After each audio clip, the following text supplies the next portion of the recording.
తెలుగుదేశం పార్టీలో ఒక సామాన్య కార్యకర్తగా రాజకీయ ప్రస్థానాన్ని ప్రారంభించి జిల్లా తెలుగు యువత అధ్యక్షుడిగా, జిల్లా తెలుగు రైతు అధ్యక్షుడిగా, శిక్షణా తరగతులకి ఉత్తరాంధ్ర డైరెక్టర్గా అనేక పదవులను నిర్వహించి ఇప్పుడు విజయనగరం తెలుగుదేశం పార్టీ అభ్యర్థిగా నిలబడుతున్నటువంటి కలిశెట్టి అప్పలనాయుడుతో ఈ వారం ద లీడర్ విత్ వంశీ.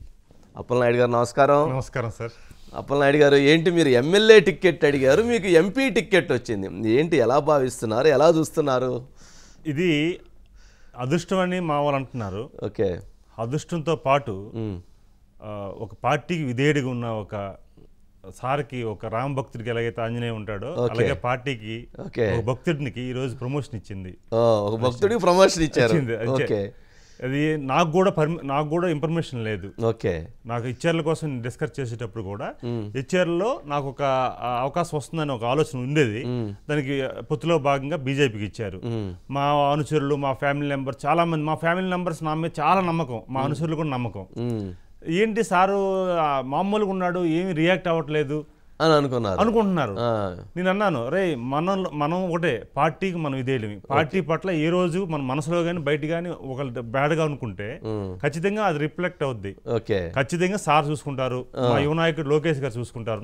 నాకు తెలుసు, ఎందుకంటే ఆయన దగ్గరగా చూసాం. ట్రైనింగ్ ఇన్సైడ్ డైరెక్ట్గా ఇచ్చినప్పుడు కూడా లోకేష్ గారు ఎంక్వైరీ చేసి ఆ 3 జిల్లాల్లో ఎవరు పార్టీకి రాయల్ గా ఉన్నాడు, పార్టీ అంటే ప్రాణం పెట్టారు ఎవరు ఆ రోజు ఎంపిక చేసి సార్ గాని చేశారు. నేను చెప్పాను, నాకైతే 100% చట్టసభలోకి వెళ్తున్నాను. చట్టసభలోకి వెళ్తున్నారు ఖచ్చితంగా చెప్పాను. మీరు అసెంబ్లీ అనుకున్నారు, అది పార్లమెంట్ అయింది. 5 కోట్ల మంది ప్రతినిధికి కావాల్సింది 140 కోట్ల మంది ప్రతినిధి అయ్యేటువంటి అవకాశాన్ని కల్పించారు, పార్టీ కల్పించింది సార్. అది దట్టేంటి, నిన్న పార్టీ ఆరోపణ దినోత్సవం. అవును, ఒక సామాన్యుడు కార్యకర్తకి ప్రారంభమైన నేను ఎందుకంటే ఎలక్షన్ లో కూడా బూత్ ఏజెంట్ కూడా వెళ్ళిన సందర్భంలో బూత్ ఏజెంట్ ఒక గ్రామ కమిటీ సభ్యుడిగా కూడా పనిచేశాను. అక్కడి నుంచి తీసుకొచ్చిన వ్యక్తికి నేను తీసుకొచ్చారు. మేము మా అమ్మాయి, నేను, మా మిస్సెస్ ఒకే దగ్గర ఉన్నాం. నాకేంటంటే నేను పాప హైదరాబాద్ వచ్చాను అంటే నాకు పార్టీ ఆఫీస్కి వెళ్ళడం నాకు ఇష్టం. ఏ వ్యక్తిగతం పని వచ్చినా ఏమొచ్చినా పార్టీ ఆఫీస్, టీడీపీ ఆఫీస్కి వెళ్ళడం, పార్టీ ఆఫీస్ లో భోజనం చేయడం. ఎంత దూరంలో ఉన్నా సరే 12 గంటలకు భోజనంకి వెళ్తాను. పార్టీ ఆఫీస్కి వెళ్ళి భోజనం చేస్తాను, ఖచ్చితంగా భోజనం చేస్తాను. ఉంటుందా ప్రతిరోజు ఉంటుంది, ప్రతిరోజు భోజనం పార్టీ ఆఫీస్. ఈ రోజుకి 12 గంటలకు వెళ్తా. వారైతే వారు అంటారు, నేను యాక్చువల్ గా ఎక్కడో చివర్లు ఉన్నా సరే, 5 చివర్లు ఉన్నా సరే 2-3 గంటలు అయినా సరే ప్రయాణం అయినా భోజనంకి వెళ్తాను. అక్కడికి భోజనం చేసి వస్తాను. నాకు అక్కడ కూడా ఒకసారి నిద్రపోవడం, నైట్ రూములు ఉన్నాయి, అక్కడ కూడా ఉంటాను. అలాగే నాకు ఇంట్రెస్ట్. నేను పార్టీ ఆఫీస్కి వెళ్దామని, నేను మా వైఫ్ ఫ్యామిలీ ఉంది, ఒకసారి దేవాలయం నాకు. ఎందుకంటే ఎక్కడైనా సరే నాకు పార్టీ ఆఫీస్ జెండా కనిపించినా, పార్టీ ఆఫీస్ కనిపించినా నేను 2 చేతులతో నమస్కారం చేసుకుంటాను. అవునా? నాకు చాలా ఇష్టం, అంటే మనస్ఫూర్తిగా అది దేవాలయంగా భావిస్తుంటా. నా వైఫ్ అంటది ఇప్పుడు కూడా, ప్రభా నువ్వు పోజారివి తెలుగుదేశానికి, అందుకు సారు నువ్వు ఏం అడగవని తెలుసు, సారు నీకు ఎప్పుడు కూడా ఏది ఇస్తారని ఆయన తెలుసు, అందుకు నువ్వు ఏమి డిఫర్ అవ్వు, నువ్వు ఎనర్జీ అయిపోయావు పార్టీలో, పార్టీ దేవాలయం నువ్వు భావించు, నువ్వు పోజారు ఉంటదమ్మా. ఓకే, అప్పలనాయుడు గారు, అంటే ఇక్కడ చూస్తే హెచ్ఆర్ల లాంటి దాంట్లో మీరు చాలా బలంగా ఉన్నారు, చాలా స్ట్రెంగ్త్ అయ్యారు. అది బీజేపీకి వెళ్ళింది, ఇప్పుడు ఎంపీగా వచ్చారు. అంటే ఇది కొంచెం రిస్క్ గేమ్లా కనిపిస్తుంది. ఇది ప్రమోషన్గా భావిస్తున్నారా, డిమోషన్గా భావిస్తున్నారా మీ కార్యకర్తలు, మీ శ్రేణులు? ప్రమోషన్. ఓకే, అప్పలనాయుడు అనే వ్యక్తి మీద చాలా నమ్మకం. ఓకే, ఈ రోజు నాకు ప్రకటించిన తర్వాత వాట్సాప్లో మెసేజ్లు, ఫోన్లు, పార్లమెంట్లో ఉన్న పరిధిలో ఉన్న క్యాడరు, అలాగే అన్ని వర్గ ప్రాంతాలు, అలాగే ముఖ్యంగా తూర్పు కాపు సోదరులు, అలాగే దళిత వర్గాలు. ఎందుకంటే నాకేంటి అదృష్టం ఏంటంటే, ఉత్తరాంధ్ర ట్రైనింగ్ సెంటర్ డైరెక్టర్ పనిచేసేటప్పుడు గ్రౌండ్ లెవెల్లో ఉన్న కార్యకర్త 3 రోజులు వాళ్ళతో పాటు కలిసి ఉన్నాను నేను. వాళ్ళ నిద్ర కలిసి ఉండడం, భోజనం చేయడం, మీకు ఆ రకమైన బాండింగ్ ఉంది. అందుకే ఏంటంటే కలిసేటప్పుడు వ్యక్తికి గ్రౌండ్ రియాలిటీ అవసరం లేదు, ఆటోమేటిక్ తెలిసిపోయింది. రెండోది ఏంటంటే, నేను కరోనా సమయంలో ఏం చేశానంటే 3 జిల్లాలు ఉత్తరాంధ్రలో డైరెక్టర్ పనిచేసిన తర్వాత మనం కూడా ఇదే చేయాలి అని సార్ ఫోటో, చంద్రబాబు నాయుడు గారి ఫోటో పెట్టి 3 జిల్లాల్లో సర్వీస్ చేశాను. అంటే ఏదో ఎలక్షన్ లో నిలబడతామని కాదు, ఏమైనా మన వంతు చేయాలి. అది డిస్కస్ చేద్దాం, సర్వీస్ వాటికి సంబంధించి డిస్కస్ చేద్దాం. విజయనగరం, అంటే ఇప్పుడు మీరు విజయనగరం ఎంపీగా వచ్చారు అప్పలనాయుడు గారు. ఇటు చూస్తేనేమన్నా నెల్లిమర్లు వచ్చేటప్పటికి జనసేన పార్టీలోకి వెళ్ళింది మాధవి, అక్కడ చూస్తేనే హెచ్చర్లు వచ్చేటప్పుడు బీజేపీకి వెళ్ళింది, అక్కడ భారతీయ జనతా పార్టీ. అంటే మీకున్న 7 పార్లమెంట్లో ఒకటి బీజేపీకి వెళ్ళింది, ఒకటి జనసేనకి వెళ్ళింది. మరి ఇటువంటి పరిస్థితుల్లో మీ గెలుపు ఎలాంటి ప్రభావం ఉంటుంది, ఎలాంటి పరిస్థితులు ఉన్నాయి మీకు? ఈరోజు ఉమ్మడి అంటే యాక్చువల్గా ఎన్డీఏ కూటమి అనేది ఒక ఎనర్జీ అయింది. దట్టు నేను ఇచ్చేళ్ళ కాన్స్టిట్యున్సీ ఒక అభ్యర్థిగా, ఒక వ్యక్తిగా, స్థానికుడిగా దాదాపు నాకు 60-70 వేల మెజార్టీది ఒక అంచనాలతో ఉన్నాను. 60-70 వేలు నా నియోజకవర్గంలో ఇచ్చేర్ల కాన్స్టిట్యున్సీలో తెలుగుదేశం పార్టీ అభ్యర్థిగా ఎంపీగా 60-70 వేల మెజార్టీ వస్తుంది అక్కడ మీకు. మరి భారతీయ జనతా పార్టీ కూడా వస్తుంది, గెలుస్తుంది. అదేం ఇబ్బంది లేదు. సో నేనేమంటానంటే అక్కడ అలాగే నిర్మర్ల ఉన్న జనసేన అభ్యర్థి, అలాగే జనసేన శ్రేణులు, తెలుగుదేశం పార్టీ శ్రేణులు, వీళ్ళంతా ఒక ఉమ్మడిగా అంటే ఈ రోజు తెలుగుదేశం పార్టీ ఈ రోజు ఉమ్మడి అభ్యర్థిగా చంద్రబాబు నాయుడు గారు ముఖ్యమంత్రి అవ్వాలనే ఒక కాన్సెప్ట్, అలాగే వారు కూడా ఈ రోజు మోడీ గారు ప్రధానమంత్రి అవ్వాలని ఒక ఆలోచన, ఇవన్నీ కూడా బలంగా, అలాగే పవన్ కళ్యాణ్ గారి త్యాగం, ఈ రాష్ట్రం ఖచ్చితంగా త్యాగం చేశాను అంటే తెలుగుదేశం పార్టీ అది గుర్తిస్తుందా పవన్ కళ్యాణ్ గారు త్యాగం చేశారు అని? అందరూ కూడా సార్, కేడర్ కూడా ఈరోజు కేడర్ కూడా చాలా మంది నాతో మాట్లాడతారు పర్సనల్ గా. ఉదాహరణ మీరు చెప్తున్నా, బాలకృష్ణ అభిమాని మా అన్నయ్య సర్పంచ్ మా ఊర్లో, పిచ్చి ఎవడైనా బాలకృష్ణ కోసం ఎగిసి మాట్లాడితే కుట్టేవాడు. పవన్ కళ్యాణ్ అభిమానులు మా మేనళ్ళు ఉన్నారు. వాళ్ళు ఏదైనా డిస్కషన్ చేసినప్పుడు మాకు పండుగ వాతావరణం, ఇప్పుడు కూడా సంక్రాంతి రోజున ఒక దాదాపు 10 రోజులు అందరం కలిసి ఉంటాం, ఒక 500 మంది కుటుంబం, 500 మంది. ఎర్రవనాయుడు గారు సంక్రాంతి పండగకి వాళ్ళ ఇంటికి వెళ్ళకంటే నా ఇంటికి వచ్చేవాడు ఆయన, ఫ్యామిలీని చూసి ఆయన ఆనందం పడి ఒకసారి బాబు గారు చంద్రబాబు నాయుడు దృష్టి కూడా తీసుకెళ్తే బాబు గారు కూడా నాకు ఆనందం చెప్పి ఆ ఫొటోస్ చూపించమన్నారు, చూపించాను. అయితే ఇవన్నీ ఎందుకంటే ఆ రోజు పవన్ కళ్యాణ్ కోసం మాట్లాడిన వ్యక్తి మా గొడవ పడేవాడు, మా చిన్న అన్నయ్యను మా మేనళ్ళు. మొన్నను సార్కెళ్ళి జైలుకి వెళ్ళి బయటకు వచ్చి సంఘీభావం చెప్పిన తర్వాత వాడిని పట్టుకొని కౌగులించుకొని చెప్పాడు, అరే నేను తప్పుగా మాట్లాడాను రా. మీ అన్నయ్య మీ మేనలండి అంటే పవన్ కళ్యాణ్ గొప్పవారని చెప్పాడు. అంటే చెప్తున్నా సార్, సంఘటన అనేది ఆ మార్పు సార్, ఆ మార్పు అనేది నాకు ఆ రోజు అనిపించింది. నేను గమ్ముగా అబ్జర్వ్ చేస్తున్నాను, ఏంటి ఈయనలో ఇంత మార్పు వచ్చిందంటే అంటే సామాన్య ప్రజానీకులు ఎలా ఒక సంఘటన సార్, కష్టకాలంలో నిలబడే వ్యక్తిని ఎట్లా ప్రేమిస్తారనేది ఈ రోజు పవన్ కళ్యాణ్ గారు నిలబడ్డారు సార్. ఖచ్చితంగా ఆ కాంబినేషన్ లో ఈరోజు మా యువ నాయకుడి కోసం చెప్పాలి సార్, ఖచ్చితంగా చెప్పాలి సార్. ఎందుకంటే ఆయన పాదయాత్ర ఈరోజు తెలుగుదేశం క్యాడర్కి ఒక ఎనర్జీ ఇచ్చింది, శక్తినిచ్చింది. ఆ శక్తి ఎలాంటిదంటే కొంతమంది మాట్లాడారు, నేను పేర్లు చెప్పను, మాట్లాడను, నాకు ఇష్టం లేదు. ఆయన కోసం తప్పుగా మాట్లాడిన వాళ్ళు, తప్పుగా మేము మాట్లాడాం బయటగా మీడియా మీదకి వచ్చి మాట్లాడడం కాదు, వాళ్ళు అంతర్గతంగా వాళ్ళు బయట లోన్ ఉండేటప్పుడు తప్పుగా మాట్లాడడం, లోకేష్ గారు నిరూపించుకున్నారనే ఫీలింగ్ వాళ్ళు కలిగింది సార్. బయట కెమెరాల ముందు మాట్లాడటం ఇన్నర్ ఒకటి ఉంటుంది కదా మనిషికి, ఏ మనిషికైనా సరే ఆ ఇన్నర్ ని వాళ్ళు 100% సాటిస్ఫై చేసుకోవాలి. ఈ రోజు మా నాయకుడు మాకు బాబు గారు వయసు అయిపోయింది, బాబు గారితో ఎక్కువ 5 ఏళ్ళు అని చాలా మంది మమ్మల్ని కామెంట్ చేశారు సార్. మా బాధ కలిగిన రోజులు ఉన్నాయి. బాబు గారు కాదు, బాబు గారు ఇంకా 20 సంవత్సరాలు, 20 సంవత్సరాల తర్వాత మరొక 40 సంవత్సరాలు మా నాయకుడు అని చెప్పేసి నిరూపించుకోగలిగారు. అందుకు మాకు ధైర్యం సార్. రైట్. అంటే ఇప్పుడు మీకు అక్కడ విజయనగరంలో పార్లమెంట్ పరిధిలో 5లో దాదాపు ఇంకా కూడా కొన్ని సమస్యలు, చీపురుపల్లిలో నాగార్జున అసంతృప్తి రాజీనామా, మరి ఇటువైపు చూస్తే విజయనగరంలో మీనా, గీత, ఇట్లాంటి సమస్యలు, గజపతి నగరం ఒక సమస్య, ఇలాంటి సమస్యలు ఇంకా ఉన్నాయి కదా, ఎట్లా సెటరేట్ చేయబోతున్నారు ఏంటి? ఇదంతా ఒక సహజంగా ఏ పార్టీలో కూడా సార్ టికెట్ రాని వాళ్ళు 1-2 రోజులు ఉంటారు, అందరూ అందుకని వాళ్ళు కష్టపడ్డారు, ఆశపడ్డారు, నెక్స్ట్ ఏదో చేయాలని తపన ఉంటుంది సహజంగా. నేను శాసనసభ్యుడు అయితే లేకపోతే పలానా నేను ఏదైతే అని ఫీల్ ఉంటుంది సార్. ప్రతి ఒక్కరిని చేసేది అదే, ప్రయత్నం అదే, ఎవరికైనా ఒకరికే వస్తుంది సార్. వచ్చేటప్పుడు ఆ వ్యక్తి పట్ల, పార్టీ పట్ల ఆ క్యాడర్ కూడా ఐడెంటిఫై చేస్తారు సార్. పార్టీ ఏ సందర్భాల్లో ఎవరికి ఎందుకు అక్కడికి ఇవ్వగలిగింది అనేది 100% క్యాలిక్యులేట్ చేస్తారు సార్. ఈరోజు బాబు గారు కానీ లోకేష్ గారు కానీ తెలుగుదేశం పార్టీలో ఈరోజు మొత్తం 175 నియోజకవర్గాల్లో మనకు వచ్చిన ఏదైతే పంపకాలు ఉన్నాయో అది కానీ, ఎంపీ అభ్యర్థులు కానీ, ఇవన్నీ కూడా ఒక సమాన ప్రాతిపదికగా తెలుగుదేశం పార్టీకి కావాలి రాయల్గా ఎవరున్నారు, ప్రజలకు ఎవరు రాయల్గా ఉన్నారు, ఈ రెండు కంపేర్ చేసి టికెట్లు ఇచ్చారు. సహజంగా ఉంటాయి. బలమైన విషయం వాటితో పాటు ఆర్థిక బలాలను కూడా చూసినట్లున్నారు కదా. లేదు సార్, అంటే తెలుగుదేశం పార్టీ నేనున్నాను సార్, నేనేం ఆర్థిక బలం సార్. ఈ రోజు ఒక ఎంపీ క్యాండిడేట్ ఇతర పార్టీలో గానీ లేకపోతే ఇంకొక 40-50 కోట్లు ఖర్చు అయింది కదా, అవసరం లేదు సార్, అవసరం లేదు. అప్పలనాయుడు అవసరం లేదు, తెలుగుదేశం తెలుగుదేశం కావాలి, తెలుగుదేశమే సార్. అంతే. ఓకే. తెలుగుదేశం అప్పలనాయుడు డబ్బులు లేకుండా ఓట్లేరు కదా. ప్రజలు అవసరం లేదు సార్. మా ప్రాంతంలో నేను బాగా చెప్తున్నాను సార్, నా అబ్జర్వేషన్. ఓకే. మా ప్రాంతంలో ప్రజలకి వీడు పనికొస్తాడంటే రెక్కబడుకుని తీసుకొచ్చి వాళ్ళు వేస్తారు సార్. అవునా? ఎస్. విజయనగరం పార్లమెంట్ పరిధిలో అవ్వచ్చు, విజయనగరం శ్రీకాకుళం జిల్లాలో ఆ కల్చర్, నాకు మిగతా విషయాలు నేను కామెంట్ చేయను, నాకు తెలియదు, నేను స్టడీ చేసిన సందర్భాల్లో ఆ 2 జిల్లాల్లో సార్ కార్యకర్తకు కానీ ప్రజలకు కానీ అంటే వీడు నా మనిషి అని ఫీల్ అయ్యే వాళ్ళైతే 100% విజయం సార్. విజయం చేస్తారు అక్కడ. అంటే మీరు డబ్బులు ఎవరు, వాళ్ళు డబ్బులు ఇస్తారు చంద్రశేఖర్, మరి అప్పుడు ఏంటి పరిస్థితి? అంటే ఒకటి సార్, డబ్బు తీసుకుంటారు సార్, అంటే డబ్బు తీసుకోకపోతే ఒక రకమైన బాధ.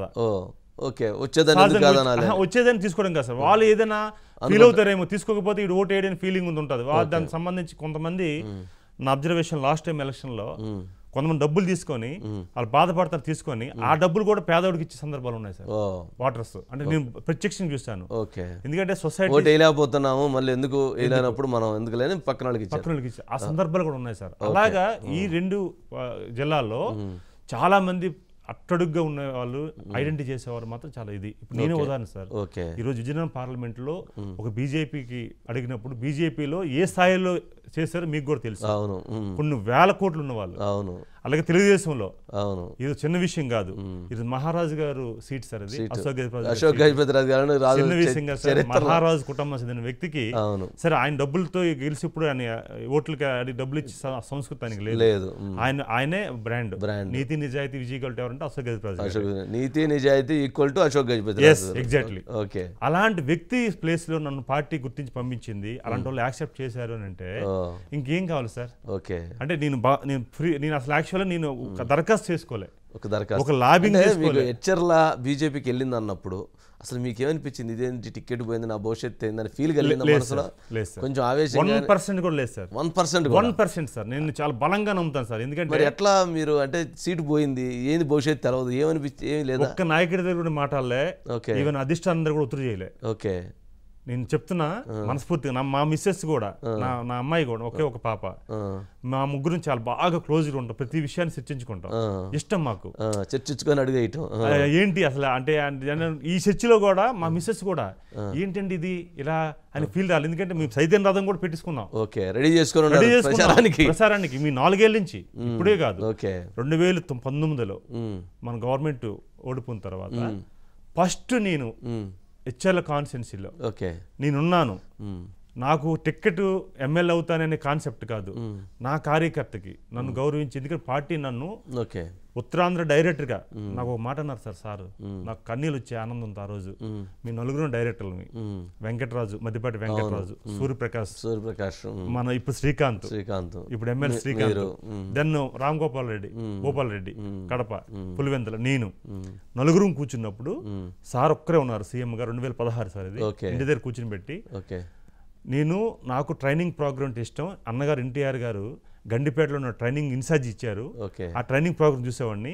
ఇప్పుడు నేను సీఎంగా ఉన్నాను, పనులు ఒత్తిడి వాళ్ళు నేను వెళ్ళలేకపోతున్నాను, నా ప్లేస్ లో మీరు వెళ్తున్నారు సార్. నా ప్లేస్ లో మీరు వెళ్తున్నారు అంటే నాకు ఆ రోజు సార్ నేను అనిపించింది, నాకు నేను ఎంత అదృష్టవంతుడిని, తెలుగుదేశం పార్టీకి ఎక్కడో ఉన్నవాడిని తీసుకొచ్చి ఎంత గౌరవం ఇచ్చింది. జీవితంలో ఎప్పుడైనా సరే నాకు ఆనందం కలిగిన సందర్భాలు సార్ అవి. సార్ నేను అట్లా చూసి నేను ఏంటి ఎంత అవకాశం ఇచ్చారు నాకు. ఎందుకు అంత ముందే MLC, local body MLC, just ఒక్క 15 రోజుల ముందు బీఫార్మ్ ఇద్దామనుకో నా ఫోన్ చేశారు, విజయవాడ రమ్మని. నేను మా మేనల్లు వచ్చాక మా వాళ్ళందరూ ఏర్పాటు చేసుకోమన్నాం, అంత సెటప్ చేసుకున్నాం. రాత్రి 12 గంటలకి సార్ ఫోన్ చేసి, అర్ధరాత్రి 12 గంటలకి చేసి, అప్పలనాయుడు సారీ అమ్మా నేను మీకు ఇవ్వలేకపోతున్నాను, వేరే కారణాలు అన్నారు. ఒక్క మాట అన్నారు సార్ చాలా కాన్ఫిడెంట్గా, సార్ ఈ ఫోన్ నాకు ఎమ్మెల్సీ కాదు సార్, పెద్ద సార్, మీరు ఫోన్ చేశారు సార్, నాకేముంది ఎమ్మెల్సీ పదవి, 6 ఏళ్ళు సార్, నా జీవితం చాలా ఎక్కువ ఉంది సార్, ఇదే మాట అన్నాను సార్. మా వాళ్ళంతా చెప్పాను, ఈ రాత్రి నాకు ఫోన్ చేయడం అనేది నేనేం సార్, సహజంగా బాబు గారు లాంటి వ్యక్తి నాకేం బ్యాక్గ్రౌండ్, నేను ఇన్ఫ్లుయెన్స్ చేసేది ఏదో అంటే ఎవరో చెప్పించినా సరిపోయేది, సరే వీలు కాలేదు కావాలనుకున్నారు. కానీ ఆయన రైతు 12 ఫోన్ చేసి సారీ అమ్మా అంటే చిన్న విషయం సార్. అంత నేను అన్నాను సార్, మీరు అట్లా అనుకోదు సార్. ఆ రోజు 2014 నాకు అవకాశం ఎమ్మెల్యే సీట్ వచ్చినప్పుడు, నాకు మీరు నారాయణ గారితో కవర్ పెట్టినప్పుడు, ఫోన్లో మాట్లాడినప్పుడు నేను చెప్పాను, ఈ రాష్ట్రానికి ముఖ్యమంత్రి అవ్వాలని నేను ఒక సామాన్య కార్యకర్తగా, ఒక పౌరుడిగా, ఆంధ్రప్రదేశ్ పౌరుడిగా నేను కోరుకున్నాను సార్. నేను ఎమ్మెల్యే అవడం ముఖ్యం కాదు సార్, మీరు సీఎం అవ్వాలి సార్ అన్నాను ఓకే. ఆ రోజు 2014లో. 14 మరి 14లో మీరు ఆశించారు. మరి కళా వెంకట్రావు గారికి ఆ రోజు ఎందుకు, మీకు కళా వెంకట్రావు గారికి ఆ గ్యాప్ ఎందుకు, మీ మీద ఆ రోజు సస్పెండేషన్ చర్యలు ఎందుకు తీసుకోవాల్సి వచ్చింది, ఏంటి అదేంది ఆ వివాదం? అంటే సార్ అంటే నాకు చాలా గౌరవం సార్. క్యాస్ట్ పరంగా మా అన్నయ్య స్వర్గీయ సహదేవుడు గారు 83 నుంచి కూడా సీనియర్ కార్యకర్త సార్ ఆయన. ఓకే. మా ఫ్యామిలీ ఎంటైర్ కుటుంబం ఆయన అంటే ప్రాణం సార్. క్యాస్ట్ పరంగా మా కుల పెద్ద అనే ఫీలింగ్ కళా వెంకట్రావు గారు. కళా వెంకటరావు గారు అంటే. ఓకే. కళా వెంకటరావు గారు మన నియోజకవర్గం వచ్చేటప్పుడు ప్రతిభాపాతి గారు చెప్పినప్పుడు మేము మా అన్నయ్య నేను అనకూడదు, మా అన్నయ్య అండగా ఉండి నేనున్నాను సార్ అని చెప్పేసి భోజనాలు పెట్టి ఆహ్వానించి నియోజకవర్గం మొత్తం మా అన్నయ్య కాదు చాలా మంది క్యాస్ట్ పరంగా సహజంగా ఉంటది కదా మా నాయకుడి అని ఫీలింగ్ ఉంటది. ఆ ఫీలింగ్ లో తిరిగినప్పుడు నేను జనరల్ యాక్టివిటీస్ చేసేవాడిని జిల్లా మొత్తం. తెలుగు అధ్యక్షుడు అయిన తర్వాత ఎర్రనాయుడు గారు మరణానంతరం 2014-19 జనరల్ ఏజెంట్ గా రామ్మోహన్ రెడ్డి పనిచేశాను నేను. ఎందుకనంటే జిల్లా మొత్తం అవగాహన ఉంది. అప్పలనాయుడు అయితే ఆర్గనైజేషన్ చేయగలని వాళ్ళ ఫ్యామిలీ కూర్చుని పెట్టి ఎర్రనాయుడు గారి వైఫ్ నా ఫోన్ చేసి విజయమ్మ ఒక రాత్రి 12 గంటలు ఫోన్ చేసి, అప్పలనాయుడు సార్ లేరు, సార్తో పాటు నువ్వు దగ్గర ఉండేవాడు, బాగా నీకు అవగాహన ఉంది, మా ఫ్యామిలీ అంతా కూడా అనుకుంటున్నామని అచ్చెన్నాయుడు గారు, మేడం గారు, వీళ్ళు డిఎస్పీ ఉన్నారు ఆయన ప్రభాకర్ గారు, ప్రసాద్ గారు అందరూ కూర్చుని పెట్టి చెప్పారు నాకు. నేను ఇమ్మీడియట్ గా వెళ్తానని చెప్పేసి ఆ రాత్రి మీదే మళ్ళీ ఆ రోజు కూడా నా టికెట్ రాలే, ఆ బాధలో ఉన్నా. అంటే నాకు బాధ లేదు, మా ఫ్యామిలీ గానీ అనుసరిగా ఉంటారు సహజంగా. అర్ధరాత్రి 2 గంటలకు వెళ్ళాను శ్రీకాకుళం, వెళ్ళి కూర్చొని సంతకాలు తీసుకున్నాను. అలాగే 2019 కూడా అది చేస్తూ హెచ్ఎల్ కాన్స్టిట్యున్సీలో ఏం చేయాలి 2014 అని చెప్పేసి ప్రణాళికలు చేసి అక్కడ ఉన్న అభ్యర్థి ఏంటి, ఆ డిఫెన్స్ ఏంటి, మన సార్ని ఎక్స్పోజ్ ఎలా చేయాలని నేను చాలా ఎక్సర్సైజ్ చేసి వెంకట్రావు గారి మా ఊర్లో, మా సొంత ఊర్లో వేదిక మీద చెప్పాను నేను, మీకు మా సర్పంచ్ మా అన్నయ్య గారు ఫస్ట్ నుంచి మా దాదాపు మా ఊర్లో సర్పంచ్ ఎప్పుడైనా మేము కాదు మా అనుసరులు ఎవరైనా మాకు ఇష్టం, మా వర్గం. ఆ రోజు నేను చెప్పా వేదిక మీద, మీకు ఏమైనా అవకాశం ఉంటే సార్కి ఓట్ చేయండి, తెలుగుదేశం ఓట్ చేయండి, కళా వెంకటరావుని గెలిపించండి, మీ సర్పంచ్ కావాలంటే మేము ఇస్తాం. అతను వర్గం ఉంటుంది సార్, ఏ ఊరికైనా 2 వర్గాలు ఉంటాయి. అవతల వర్గాన్ని కూడా మీరు ఆ రకంగా కన్విన్స్ చేశాను. అంటే అంత ఇష్టం సార్. అంత చేసిన వ్యక్తి ఎందుకు మీ విషయంలో ఎక్కడ మీకు గ్యాప్? నాకేం అనిపించలేదు సార్.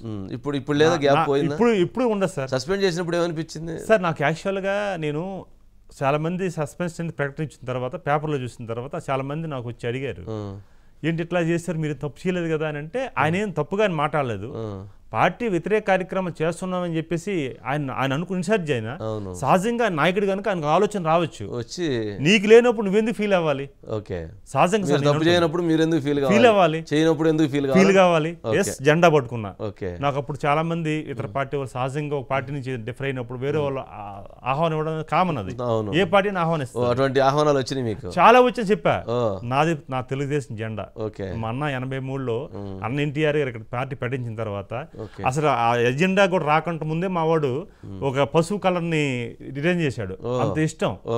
ఇంక విచిత్రం ఏంటంటే అదే ప్లేస్ లో మా సొంతూరులో ఈ రోజు బసతారకం గారు అన్న ఎన్టీఆర్ గారు దేవాలయం కట్టాం సార్, గుడి కట్టాం. 30 లక్షలు పెట్టి మీ ఊర్లో? ఎస్, గుడి మన తెలుగు రాష్ట్రాల్లో ఎక్కడ లేని గుడి కట్టాం సార్.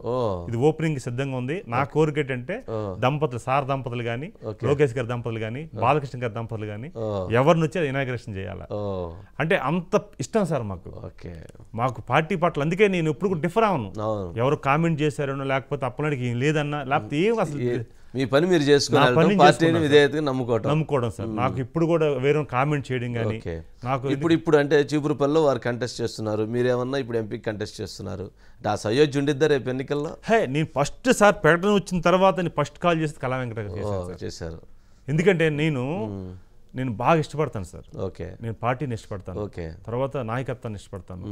అశోక్ గారు లాంటి ఒక డైనమిక్, ఒక నిజాయితీ గల, భారతదేశం గర్వించదగ్గ ఒక నాయకుడు కాన్స్టిట్యున్సీలో పార్టీ అధిష్టానం నన్ను గుర్తించి నన్ను పంపిస్తే ఒక ఎంపీ స్థానంలో నేను ఎంత హై ప్రొఫైల్ ఉండాలి సార్. నా ఆలోచనలు కానీ, నా పద్ధతులు కానీ ఎంత బాధ్యత సార్. అది చిన్న విషయం కాదు సార్. అది నేను దాన్ని క్యాలిక్యులేట్ చేసుకున్నాను నేను రన్నింగ్ లో. ఎట్లాగా ఎవరో మిత్రుడు ఫోన్ చేసి చెప్పాడు, మెసేజ్ పెట్టాడు, నీకు ఎంపీ ప్లేస్ ఇచ్చారని. నేను షాక్ అనమాట. ఓకే. నాకు కమ్యూనికేషన్ కూడా లేదు పార్టీ నుంచి. గర్వంగా చెప్తున్నా సార్, ఫోన్ చేసి ఫోన్ కూడా ఎవ్వరు కూడా మీకు ఎంపీ ఇస్తున్నాం అని ఒక్కరు కూడా ఫోన్ చేయలేదు సార్. ఫోన్ చేయాల, లిస్ట్ ప్రకటించడం చూసాను అంతే. అంటే ఒక కార్యకర్త నేను ఎంత హ్యాపీ ఫీల్ అవ్వాలి సార్. అంటే ఒక కార్యకర్తకి పార్టీ ఇచ్చిన అంత గౌరవం సార్ ఇది. ఓకే. అందుకే నేను ఈరోజు అంటాను, ఒక కార్యకర్తగా పనిచేస్తే నేను మా కార్యకర్త అందరూ ఫోన్ చేస్తే అంటున్నారు, అన్న మాకు వచ్చిందన్న మాకు వచ్చింది అంటున్నారు. వాళ్ళకి వచ్చినట్టు ఫీల్ అవుతున్నారు. ఓకే. అంటే అంత ఫీల్ అవుతున్నారంటే పార్టీ ఎంత స్థాయికి తీసుకెళ్ళింది. రైట్. ఇప్పుడు అంటే విజయనగరం సరే, అశోక్ గజపతిరాజు లాంటి లెగసీ లీడర్స్ ఆ స్థానంలో కూర్చున్నారు. ఇప్పుడు మీకు ఆపోజిట్ చంద్రశేఖర్ బెల్లం. ఏంటి ఇప్పుడు మీ ఇద్దరి మధ్య ఒక రాజకీయ యుద్ధం జరిగిద్ది. ఏంటి తనకున్న మైనస్లు ఏంటి, తనకున్న ప్లస్లు ఏంటి, వాటిని ఎట్లా ఎదుర్కోబోతున్నారు? నేను ఇప్పుడు కూడా ప్రత్యర్థిని కూడా మైనస్ ఇస్తాను సార్. ఓకే. నా ప్లస్లని చెప్తాను సార్. ఓకే. సహజంగా నాకంటూ ఎవరు ప్రత్యర్థులు ఉండకూడదు సార్. రాజకీయ పరంగా పోటీ చేసిన ఉండొచ్చు, ఉండాలి కదా, తప్పదు కదా. కానీ అది కూడా నేను కామెంట్ చేయండి సార్. ఓకే. ఎందుకంటే మనం ఏం చేయగలుగుతున్నాము, పార్టీకి ఎంత రాయల్గా ఉంటాం, ప్రజలకు ఎంత రాయల్గా ఉంటాం, అది ముందు ప్రేమగా చెప్పాలి సార్. ఓకే. చెప్పాలి. ఇది చేయలేదు నేను అది చేస్తాను కంటే నువ్వేం చేస్తావు, పాస్ట్ ఈజ్ పాస్ట్ సార్. అయిపోయింది. ఇప్పుడు ఎవరు చేసింది ఏం లేదు సార్. 5 ఏళ్ళు పరిపాలన అయిపోయింది. 5 ఏళ్ళు పరిపాలన ఏం చేశారు, మనం ఏం చేస్తాం ఆ చెప్పడం కంటే నీ ఎజెండా ఏంటి అంటే నేను అసెంబ్లీ వరకు ఇది ఎవరికైనా విచిత్రంగా ఉంటుందేమో, మా బ్యాచ్ తెలుసు. నేను 3 ఏళ్ళ కిందటే, 2 ఏళ్ళ కిందటే, 1 ఇయర్ కిందటే ఏ రోజుకి ఏ కాన్స్టిట్యూన్సీలో ఏ పని చేయాలో డేట్లు వేసాను. ఎమ్మెల్యేగా గెలిస్తే కాదు, గెలుస్తున్నాను. అదే టికెట్ వచ్చింది, గెలిచాను. అదే ఫ్యూచర్. ఈ కాలువ మాకు మడ్డు వలస నుంచి నీరు రాదు, మడ్డు వలస నుంచి 100 రోజులు అవ్వాలి, నీరు రావాలి అని షెడ్యూల్ వేసుకొని అది నేను ప్లే చేసుకున్నా రూమ్ లో. నా డైరీలో, నా పర్సనల్ రాసేసుకున్నారు. కాన్స్టిట్యున్సీ సంబంధించి మొన్న ఒక కార్యకర్త మాట్లాడి చెప్పాడు, ఎవరైనా పర్సనల్ డైరీలో పర్సనల్ రాసుకుంటారు, వ్యాపార లావాదేవీలు, ఫ్యామిలీ విషయాలు రాస్తారు. మా వ్యక్తి పర్సనల్ డైరీలో ఈ కాన్స్టిట్యున్సీ సమస్యల్ని పరిష్కారం ఎలా చేయాలో స్టడీ చేసి. ఇంకో విషయం ఏంటంటే, నా కాన్స్టిట్యున్సీలో దాదాపు రిటైర్డ్ అయిన నిజాయితీ గల అధికారులని 15 మంది ఎంపిక చేశాను సార్. 15 మంది, ఒక్కో డిపార్ట్మెంట్, రెవెన్యూ ఒక వ్యక్తి. మరి మీరు హెచ్చర్లు అంత ప్రణాళిక చేసుకొని అంత పెట్టుకొని ఉన్నారు, అదేమన్నా బీజేపీ ఎత్తుకొని పోయింది.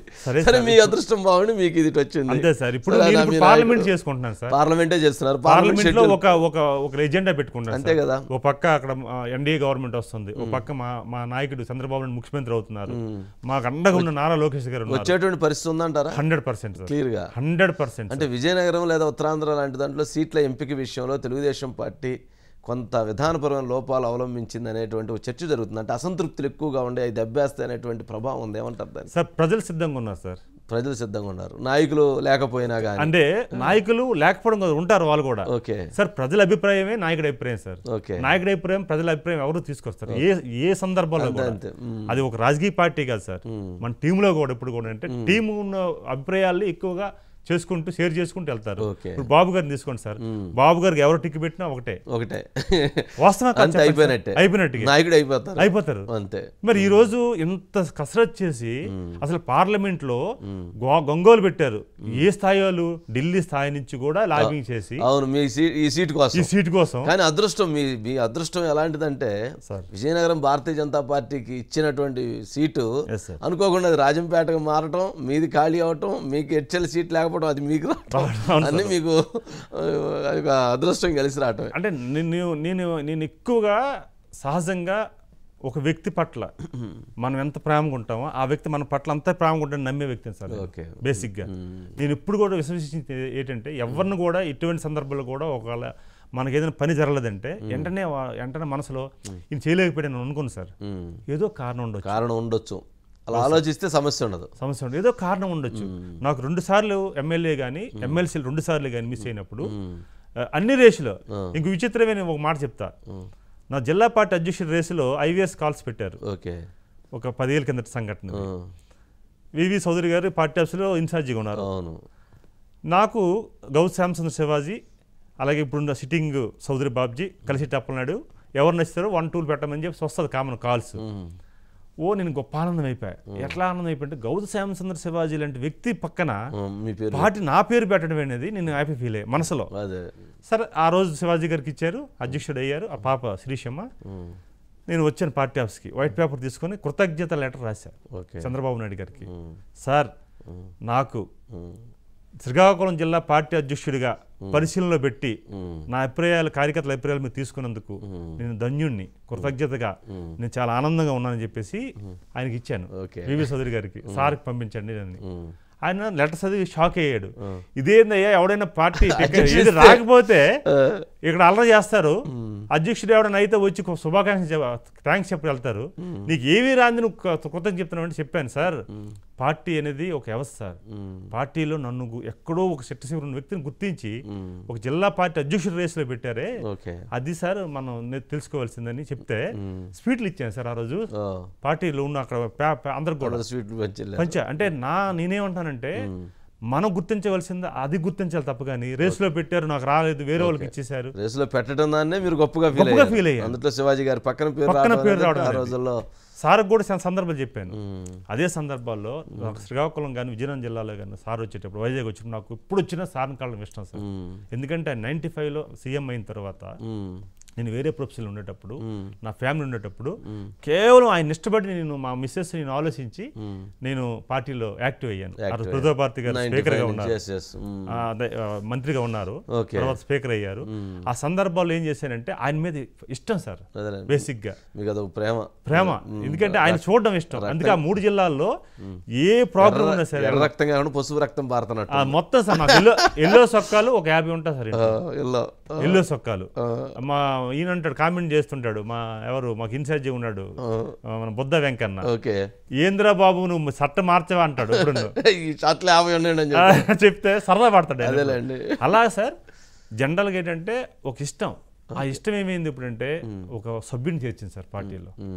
లోకేష్ గారు కూడా క్లోజ్గా నేను ఎప్పుడు గమనించానంటే, అంటే అది మాట్లాడదాం అప్పలనాయుడు గారు. అంటే మీకు విజయనగరంలో చూస్తే బొత్స సత్యనారాయణ, సరే అశోక్ గజపతి గారు లెగసీ ఒకవైపు ఉంది, ఇప్పుడు రాజకీయాల్లో క్రియాశీలంగా విజయనగరం అంటే బొత్స గారి కుటుంబం ఆధిపత్యంలో ఉంది. ఇటు బొత్స సత్యనారాయణ గారు కావచ్చు, చిన్నసీని కావచ్చు, వీళ్ళందరూ సరే వాళ్ళ ఫ్యామిలీ ఎంటైర్ ఫ్యామిలీ 3-4 సీట్లు ఉన్నాయి అనుకోండి. ఇటువంటి పరిస్థితుల్లో మీరు ఎలా రాజకీయంగా ఢీ కొడతారు? అంటే వాళ్ళ ఆధిపత్యం ఉంది, వాళ్ళ బలం ఉంది, బలగం ఉంది, మరి వాటన్నిటినీ ఎంపీ అంటే 7 నియోజకవర్గాలకి మీ బాధ్యత మీ మీద పడిపోయింది. ఎలా ఢీ కొట్టే పరిస్థితి ఉంది? మా ప్రాంతంలో మా తూర్పు సోదరులు ఎవరైతే ఉన్నారో, ఎందుకంటే బొత్స సత్యనారాయణ గారికి బ్యాక్గ్రౌండ్ తూర్పు కాపు, వాళ్ళు ఎక్కువ చేస్తారు. ఎందుకంటే ఏ అవునన్నా కాదన్నా రాజకీయాల్లో కులాలు ఉన్నాయి, దాన్ని ఎవరన్నా కాదన్నా చెప్పి అందులో మీ ఉత్తరాంధ్రలో సపరేట్ వ్యవస్థ అది పూర్తి కనిపించింది. సో ఇవన్నీ ఉంటాయి సార్. ఇప్పుడు బొత్స సత్యనారాయణ గారికి ఒక 40 సంవత్సరాలు సపోర్ట్ చేసి ఆయన లీడర్షిప్ చేసి ఆయన గౌరవించారు. అదే మనిషి ఇప్పుడు గత 15-20 సంవత్సరాల్లో వాళ్ళ మధ్యన ఉన్న వ్యక్తి, ఒక సామాన్య వ్యక్తి, ఒక సామాజిక వర్గానికి చెందిన వ్యక్తి ఎనర్జీ అవుతుంది పార్టీ అవకాశం ఇచ్చినప్పుడు ఆల్రెడీ ఈయనకి ఎందుకు ఇవ్వకూడదు అనేది ఒక ఫీల్ క్రియేట్ అయింది సార్. ఇప్పటి వరకు ఎవరైతే తూర్పు కాపులు బొత్స సత్యనారాయణ గారికి ఉన్నారో ఇప్పుడు వారు సామాన్యమైనటువంటి వ్యక్తి, మన వ్యక్తి వచ్చాడు కాబట్టి మనకెందుకు నిలబెట్టకూడదు అవకాశం ఇచ్చాం, ఈయన కూడా ఇద్దాం, మనోళ్ళకి ఇద్దాం. ఏముంది, ఈయన కూడా అంతే మన మనిషే కదా. అంత యూనిటీ ఉండిద్దా తూర్పు కాపుల్లో? అంటే యూనిట్ తో పాటు సార్ ఒక తూర్పు కాపు కదా సార్, నా ప్లస్ ఏంటంటే నా సామాజిక వర్గంతో పాటు అతి బలంగా ఎస్సీ వర్గం సార్. ఎందుకంటే నా చిన్ననాటి స్నేహితులు కానీ నన్ను ఇష్టపడే నాయకత్వం కానీ నాకు 3 జిల్లాల్లో ఆర్గనైజేషన్ మంచి పట్టు ఉంది సార్. పార్టీ పరంగా మీరు కింద నుంచి పార్టీ పరంతో పాటు వ్యక్తిగతంగా నేను చాలా మందిని, అంబేద్కర్ విగ్రహం అంటే ఎవరైనా పెడతారంటే నాకు అడ్రస్ కనుక్కోవాల్సిన లేదు, వాళ్ళ అడ్రస్ కాదు సార్, వచ్చి రావడం నాకు ఇష్టం, తెలుసుకొని నేను 10,000-20,000 సరదాగా, ఇప్పుడు కాదు సహజంగా పొలిటికల్లో లేనప్పుడు కూడా, ఎందుకంటే ఆయన అంటే ఒక ఇష్టం, అట్లా బాండింగ్ బాగా ఏర్పడింది. దట్టు నాకు ఫ్రెండ్షిప్ కూడా దళిత. అంటే ఇప్పుడు మీరు ఆ రకంగా అంటే మీకున్నటువంటి కమ్యూనిటీ బలం కావచ్చు, మిగిలిన సామాజిక వర్గాలన్నీ మీకు సహకరించడం వల్ల బొత్సాని అంటే సహజంగా సార్ ఒకరిని ఇష్టపడుతున్నారని అనుకున్నప్పుడు సహజంగా ఇంకో విషయం అంటే నా మీద ఇటువంటి చిన్న మరక కూడా అంటే ఒక అభియోగం కూడా చేయడానికి అవకాశం లేదు.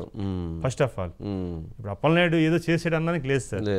అప్పలనాయుడు సత్యనారాయణ గారు చేశారంటానికి ఉన్నాయా సార్? నేను అంటుంది, నేను ఆయన మీద కామెంట్ చేయండి సార్, వాస్తవం చెప్తాను. ఎందుకంటే రాజకీయ ప్రత్యర్థి కదా అంటే అలా కాదు సార్. నేను అంటుంది ఏంటంటే ఇది ప్రజలు గమనిస్తారు సార్. ఇప్పుడు మనం ఏదో అభియోగాలు చేయడం ప్రజలకు చెప్పాల్సిన బాధ్యత మీ మీద అంటే అలా కాదు సార్. నేను అంటుంది తెలుగుదేశం పార్టీ అభ్యర్థిగా ఎంపీగా ఇటు పార్టీ నమ్మాలి, అక్కడ ప్రజలు నమ్మాలి సార్. మిగతా వాళ్ళు నమ్మవసరం లేదు సార్. బేసిక్గా అక్కడ ఓట్ చేసి వీడు సామాన్యుడు, వీడు అనుకున్న పని చేయగలడు, ఖచ్చితంగా ఆ మాట ఇస్తాడు, మాట ప్రకారం నిలబడతాడనే నమ్మకం వాళ్ళకి మా నియోజకవర్గం పదుకునేటప్పుడు సహజంగా ఉంటాయి సార్. ఈ చర్చ అనేది ఈ రోజు అవసరం లేదు సార్, సహజంగా నడుస్తూ ఉంటుంది, రన్నింగ్ లో నడుస్తున్నాయి. తెలుగుదేశం అంటే మొత్తం ఎంటైర్ పాలిటిక్స్ లో ఇవాళ ఎవరైతే బాగా తిడతారో, ఎవరైతే బాగా అరుస్తారో, ఎవరైతే బాగా కరుస్తారో వాళ్ళకి బాగా ఫోకస్ అవ్వడం, లేదా చర్చ జరగడం, డిబేట్ ఉంటుంది. మీరేమన్నా అసలు ఎవరైతే మా ప్రత్యర్థి పార్టీ అంటే రాజకీయంగా ప్రత్యర్థి వ్యక్తులు వాళ్ళని విమర్శించకుండా మీకు కావాల్సిన అభివృద్ధి మీరేం చేస్తారో చెప్పుకుంటా వెళ్తే ప్రజలు మిమ్మల్ని ఆ స్థాయిలో ఆదరిస్తారంటారా? సార్ నేను మహానాడులో ప్రత్యక్షంగా ఒక మహానాడులో ఒక వేదిక మీద ఒక ఆమె మాట్లాడుతున్నప్పుడు సార్ ఫీలింగ్స్, సార్ వాయిస్ని ప్రత్యక్షం చూశాను సార్. అమ్మా మనకు డిగ్నిఫైడ్ ఉండాలమ్మా, వారు మాట తూలినా సరే మనం తోలకూడదని చెప్పి ఒంగోలు మహానాడులో సార్ నాకు చెప్తున్నా, అదే చెప్తున్నా, నేను గమనించాను సార్. అలాగే మాకు కాన్ఫిడెన్స్లో చెప్పినప్పుడు కానీ ఆయన క్లోజ్గా ఎప్పుడైనా మాట్లాడినప్పుడు చేతులు కట్టుకుని ఉండేవాడిని నేను. ఒక ఏదో మూలన నాకు ఇష్టం ఆయన సార్ మాట ఫీల్ ఇష్టం. అట్లా ఎవరైనా మాట్లాడితే అగ్రెసివ్గా కొన్ని సందర్భాల్లో ప్రెస్ మీట్లో కూడా మాట్లాడినప్పుడు ఆ క్లిప్పింగ్స్ ఆయన చూసినా లేకపోతే ఇన్ఫర్మేషన్ తీసుకున్నా చాలా మంది నాయకులకి ఇట్లా మాట్లాడకూడదు, మనం మాట్లాడకూడదు, మనం ప్రజాస్వామ్యంలో ఉన్నాం, మన తెలుగుదేశం పార్టీ అంటే డిసిప్లైన్, ఎవరో మాట్లాడారు మనం మాట్లాడకూడదు అని. ఇవన్నీ కూడా నాకు వచ్చేసి మీరు పూర్తిగా అలవర్చుకున్నాను. అందుకే నేను ఏంటంటే ఎవరిని కూడా తూలనాను. ఇప్పుడు సార్ కోసం ఎవరు మాట్లాడితే మేము మాట్లాడడం సార్, పనిచేసి చూపిస్తాం, మాట్లాడడం, దాన్ని ఎన్నర్లో ఏం చేయాలో చేస్తాను. అంటే మీ సార్ని తీవ్రస్థాయిలో విమర్శిస్తున్నారు, తీవ్రస్థాయిలో విభేదిస్తున్నారు, తీవ్రస్థాయిలో మాట్లాడుతున్నారు కదా. అదే సార్, ఇప్పుడు మాట్లాడడం వల్ల కమిటీ కదా సార్. మాట కాదు, మాటకు పని ద్వారా సమాధానం చేస్తారా? Exactly sir. అంటే పని అంటే ఎలాంటి పని ఉంటుంది? నేను ఏం చేశానంటే సార్ని ఎయిర్పోర్ట్లో ఫస్ట్ టైం వైజాగ్ వచ్చేటప్పుడు సార్ని వెనక్కి పంపించాడండి. నాకు బాధ కలిగిందండి ఆ రోజు. నాకే కాదు, ఉత్తరాంధ్రలో ప్రతి సగటు వ్యక్తి కూడా ఫీల్ అయ్యాడు, అరే ప్రజాస్వామ్యం ఇది, ఎయిర్పోర్ట్లో రానికని తిరిగి వెనక్కి పంపించాడండి. రెండోసారి వచ్చేటప్పుడు మా పార్టీలో సార్ కూడా నాకు ఫోన్ చేశారు. రెండోసారి వచ్చినప్పుడు నేను ఒకటే చెప్పాను, స్టేట్మెంట్ ఇవ్వలేదు సార్ నేను ఆ రోజు. నా ఇచ్చార్ల కాన్స్టిట్యున్సీలో నాకు తెలిసిన పబ్లిక్లో వైజాగ్లో అందరు లేబర్ సార్, లేబర్ వర్క్ చేసుకుంటారు. 2 days బిఫోర్ వైజాగ్ వెళ్ళిపోయి వాళ్ళందరికి కూడా పోలీసులు ఆటంకాలు ఉంటాయని ఎయిర్పోర్ట్ సార్ వచ్చిన టైంకి ముందు రోజు నైట్ 10 నుంచి 5 మంది 10 మందిని పంపించాను. వర్క్ కింద వాళ్ళు వెళ్ళిపోతున్నారు అంతే, పోలీసులు అడ్డానికి లేదు, ఎవరి పనులు వాడు చేసుకుంటాడు. తెల్లారింటికి 5,000 మంది డంప్ చేశాను సార్. 5,000 మంది రా తేల్చుకుందాం అనే ఇది, అది వాయిస్ లో చెప్పడం ఉంది సార్, పని చేసి చూపించాలి. చేసాం, 5,000 మంది చూశారు, పోలీసు వెనక తగ్గారు. నేనే కాదు, మా ఉత్తరాంధ్రలో చాలా మంది నాయకులు రాజకీయంగా కూడా అట్లాగే చూపిస్తారంటారా? సార్ విజయనగరంలో ఖచ్చితంగా సార్. ఇప్పుడు కూడా మాటల వల్ల కొన్ని పనులు అవ్వవు సార్, పనితోటి రిజల్ట్ వస్తుంది సార్. సార్ ప్రతిసారి చెప్పిన వర్డ్ అదే సార్, పని పని పని. సహజం కొంతమంది ఏంటంటే ఏంటి వర్డ్ ఇప్పుడు మాట్లాడినా ప్రసంగాలు అదే మాట, కాన్ఫిడెన్స్ అదే మాట, సింగిల్ కలిసి అదే మాట అంటారని కొంతమందికి. మీరు సరిపోతారులేండి చంద్రబాబు నాయుడు గారికి, సరిపోతారు. అంటే మీరు ఇక రోజు 24 గంటలు 18 గంటలు పని చేయాలి, మీరు కూడా ఉన్నారు కాబట్టి సరిపోతారు. మిగిలిన వాళ్ళకి ఫ్యామిలీలు, వ్యాపారాలు, లేదా ఇంకొకటి వాళ్ళకి ఉంటాయి, వాళ్ళు ఎన్ని అడుగుతుంది వాళ్ళకి. రోజు పని అంటే ఉదయం దగ్గర నుంచి. అవును సార్. నెక్స్ట్ నాకు ఎర్రనాయుడు గారితో బాగా ఇష్టపడే వ్యక్తి సార్. ఎర్రనాయుడు గారు నాకు ఫోన్ చేసి క్యాన్వాపి రణస్థలంలో క్యాన్వాపి నా కోసం వెయిట్ చేసిన సందర్భాలు ఉన్నాయి. సార్ నేను ఫీల్ అయ్యాను సార్, అట్లా ఆపకండి సార్, నాకు ముందు చెప్పండి సార్ అంటే, అలక్కదమ్మ కలిసిట్టి అనేవాడు నాకు. అలక్కదమ్మ కలిసిట్టి నేను ఆపానమ్మా, నాకు 5 నిమిషాలు ఆపడం పెద్ద సమస్య కాదు, నువ్వు వచ్చేటప్పుడు స్విచ్ నడుస్తుందమ్మా, నీకోసం నేను ఆపానంటే నా గౌరవం పెరుగుతుంది ఒక పక్క, ఇంకో పక్క నువ్వు ఎనర్జీ అవుతావు అన్నాడు. అంటే ఎంత దూరదృష్టమైన ఆలోచన చూడండి సార్. అంటే చివరి రోజున కూడా నన్ను చూసి ఆయన చనిపోయాడు సార్, ఆ సంఘటన కూడా. మా రణస్థలంలో యాక్షన్ అయింది, ఆ కారులో ఉన్నాను. ఆ కారులో మీరు? నా చేయి ప్యాచర్ అయింది. ఎన్ని గంటలు జరిగింది అసలు? రాత్రి 2 గంటలు జరిగింది సార్. అది 1:30 12 మధ్య. ఏంటి అసలు అది యాక్చువల్గా పెళ్లికి వెళ్ళాం, అది కూడా సామాన్య కార్యకర్త మ్యారేజ్ అంటే మ్యారేజ్కి వెళ్ళాం. అందరూ మమ్మల్ని తీసుకెళ్లారు, మా జిల్లా పార్టీ ప్రెసిడెంట్ అప్పుడు సౌదరి బాబు అంతా ఉన్నారు, మా కాన్స్టిట్యున్సీ వాళ్ళు తీసుకెళ్లారు. ఆ నైట్ సీఎం రమేష్ గారు కలిసి, సీఎం రమేష్ గారు సార్ ఉండిపోండి సార్, రూమ్ ఉంది ఉండిపోండి. లేదమ్మా నేను పబ్లిక్ ఉదయం నాకు 6 గంటలకు అలవాటు, ఆయన 6 గంటలకి పబ్లిక్ వచ్చేస్తారు ఓకే ఆయన దగ్గరకా ఉదయాన్నే ఉదయాన్ని 6కి ఆ లింగితో ఉన్నా లేకపోతే మామూలుగా ఉన్నా వచ్చి కలిసి వెళ్ళిపోతారు అంతే. ఓకే ఆయనకి ఇన్స్ట్రక్షన్స్ లేవు, నా బెడ్రూమ్ లో రాకూడదు లేకపోతే ఇక్కడ ఇన్స్ట్రక్షన్స్ ఏం లేవు, వచ్చేయడమే. ఓకే అని మహా ఇష్టం. నేను 6 గంటలకు వెళ్తే 6 గంటలకు ఆయన పేపర్ చదువుకుంటారు పక్క నుంచి వచ్చే వాళ్ళకి మాట్లాడారు. ఆ రోజు ఏం జరిగింది? ఆ రోజు ఏం జరిగిందంటే ఎక్కడ పెళ్లి? ఎక్కడ పెళ్లి? వైజాగ్ లో జరిగింది. ఓకే వైజాగ్ జరిగిన తర్వాత మేము వెళ్ళిపోతాం. రణస్థలం మా ఊర్లో, మా ఇన్స్టిట్యూట్ జస్ట్ నేను ఒక 5 సెకండ్లో దిగిపోతాను మా ఇంటి దగ్గర. ఓకే నన్ను లేపాడు, మా కలిసిట్టి రణస్థలం వచ్చేస్తుందమ్మని, ఎక్కడ పైడి భీమవరంలో. మళ్ళీ ఆయన నిద్రలోకి పోయాడు. నాకు తెలిసిపోతుంది యాక్సిడెంట్ అయిపోతుంది, నాకు ప్రత్యక్షం తెలిసిపోతుంది, తిరిగేసి ఉన్నాను.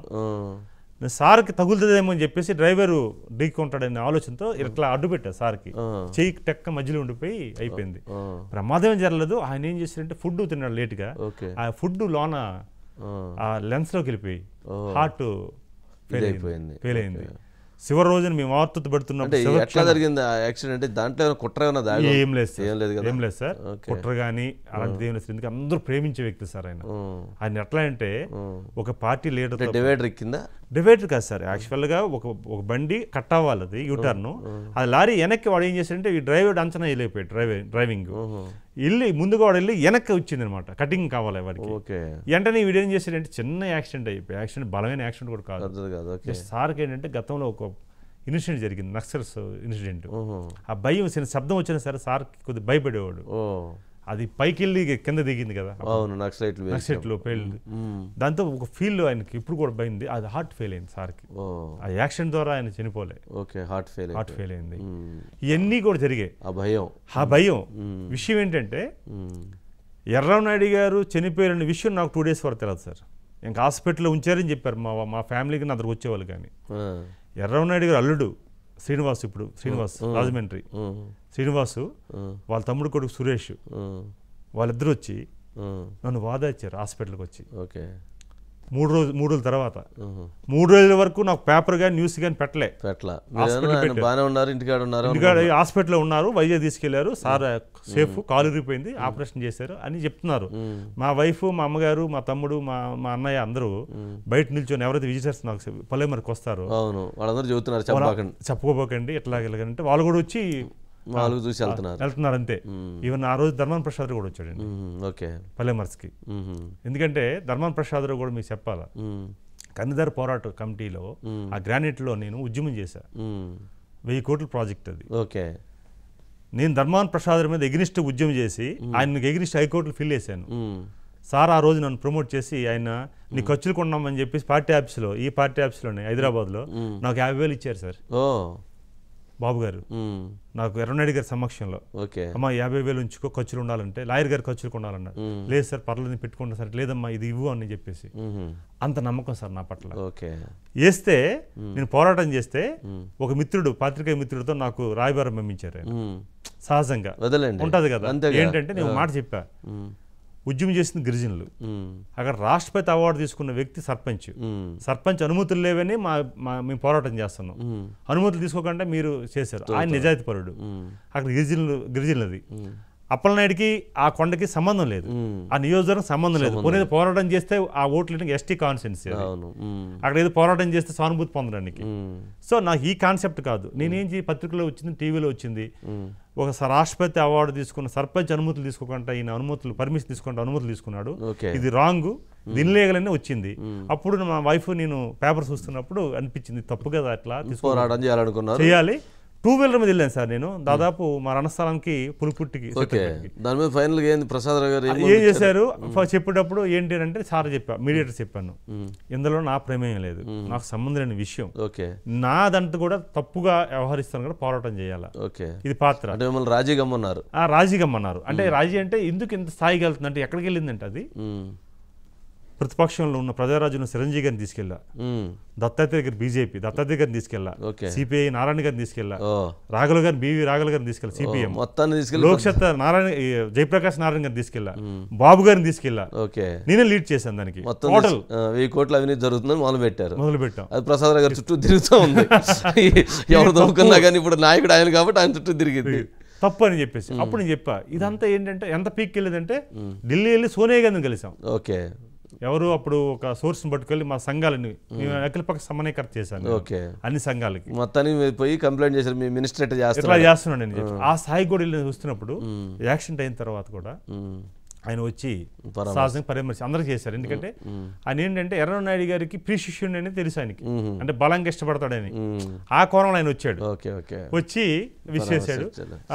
జర్నలిస్ట్ వచ్చాడు కదా మధ్యలో, మీరు కూడా జర్నలిస్టే కదా, మీరు కూడా జర్నలిస్ట్ చేశారు కదా, ఎప్పుడు ఏ టైంలో చేశారు? నేను యాక్చువల్గా 98 వరకు చేశాను సార్, 2000 వరకు చేశాను. దేంట్లో చేశారు? నేను ఫస్ట్ ఆంధ్రబాబు విలేకరు చేశాను.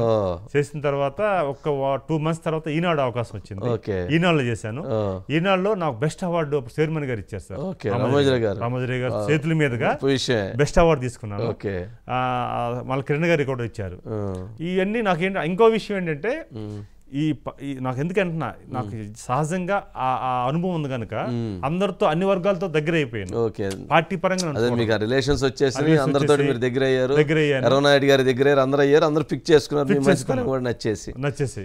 ఇంకో విషయం ఏంటంటే ఇది ఎంత ఇదంటే, నేను ఎప్పుడు కూడా మాట్లాడినప్పుడు మొన్న సార్ అరెస్ట్ అయినప్పుడు కూడా అందరూ దీనికి రాశారు కార్డులు, జైలుకి సూపరింట్ రాశారు పోస్ట్ కార్డులు.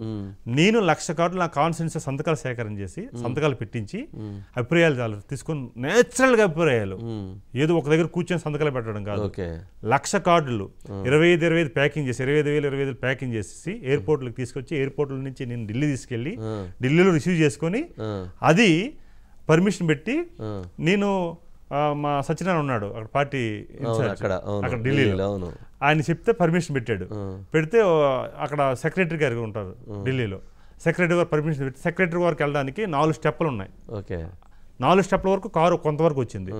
4 మూటలు సార్, 4 మూటలు 4 సార్లు ఇక్కడ నుంచి దాదాపు ఒక 800 మీటర్ల వరకు 4 మూటలు మోసి తీసుకెళ్ళి ఇచ్చాను.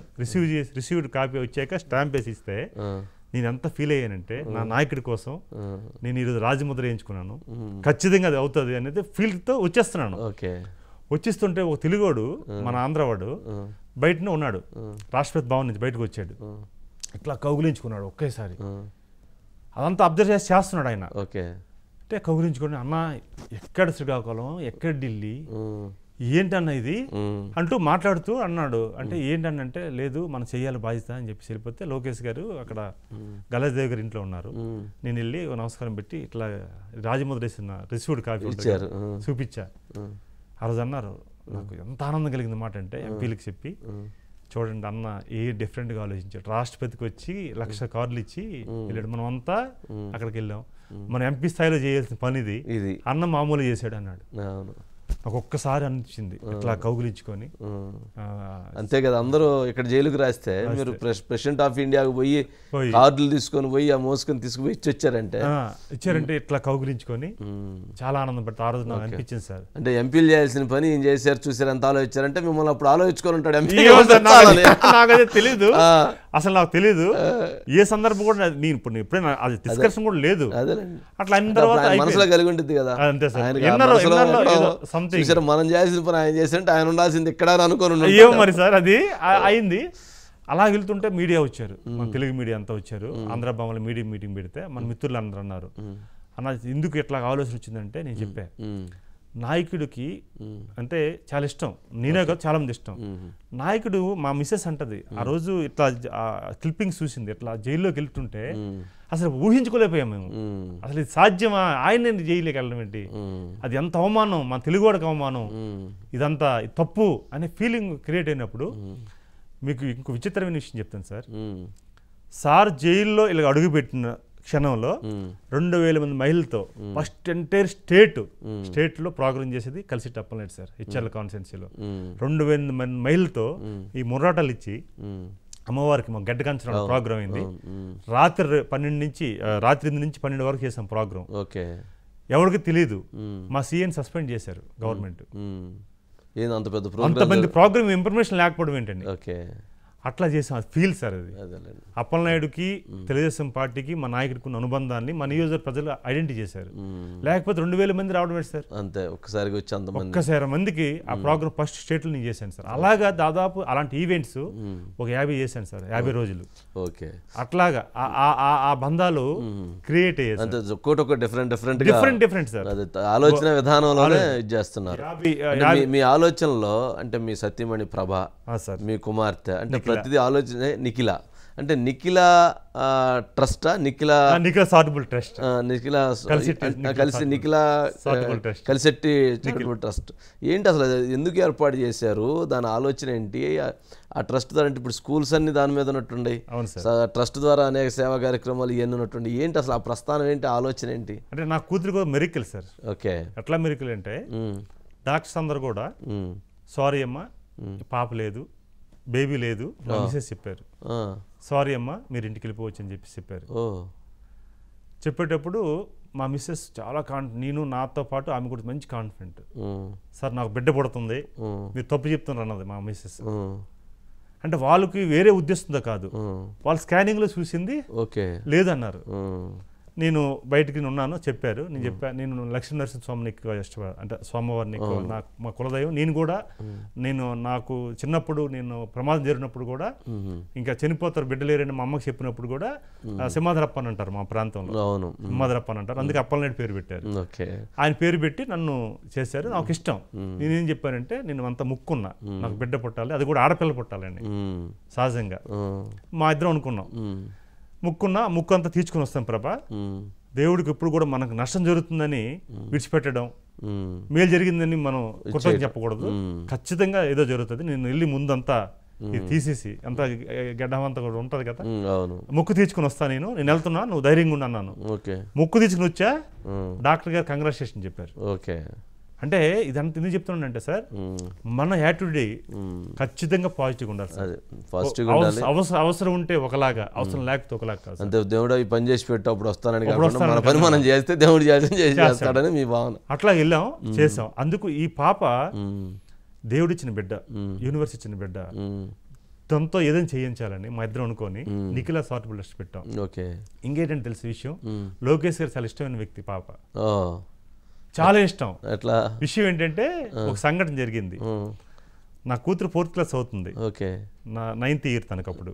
కళా వెంకటరావు గారు అబ్బాయి మ్యారేజ్కి వచ్చారు, లోకేష్ గారు బాబు గారు వచ్చారు, హెలికాప్టర్ వచ్చారు. రిటర్న్ జర్నీలో సార్ హెలికాప్టర్ వెళ్ళిపోయారు, సీఎంగా ఉన్నారు కదా, 2016 సంఘటన. సార్ ఏం చేశారంటే, నేను హెలికాప్టర్లో లోకేష్ గారు బాబు గారు వచ్చేటప్పుడు నేను పరిగెత్తా వెళ్ళాను.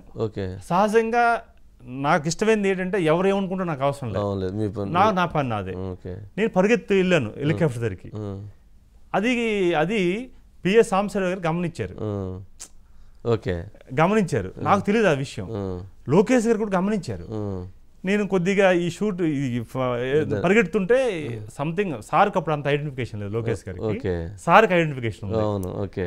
రిసీవ్ చేసుకుని అందరిలాగా నమస్కారం పెట్టేసాం. మ్యారేజ్ అయిపోయింది. సార్ అటు వెళ్ళిపోతుంటే సార్ని మళ్ళీ రిసీవ్ చేసుకోవడానికి సార్ కారు దగ్గరికి వెళ్తున్నారు, నేను వెళ్తుంటే లోకేష్ గారు నువ్వు ఎక్కు అన్న అన్నాడు. కారు కన్నా నేను ఇలా చూశాను, ఎవరిని నన్నా పక్కన నాకు పరిచయం లేదు. నువ్వే ఎక్కువ సంవత్సరం అన్నా, నువ్వు ఎక్కువ అన్నా అన్నాడు.